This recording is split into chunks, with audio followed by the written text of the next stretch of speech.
Hi everyone.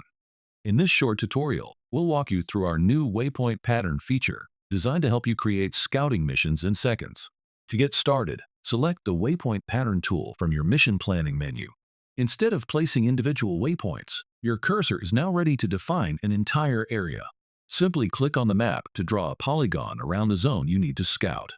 Once you close the shape, the software automatically generates an efficient flight path that covers the entire area.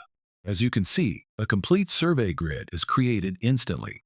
From the settings panel, you can adjust parameters like the altitude, the distance between lines, and the angle of the pattern to fit your specific mission needs. You'll also find an option to generate the flight path in a second direction. This creates a crosshatch pattern, which is perfect for capturing the area from a different perspective. Lastly, you can add actions to the waypoint pattern. In situations where every second counts, this tool eliminates slow manual plotting, ensures systematic coverage, and allows teams to deploy their assets much faster. It's that simple. You're now ready to fly.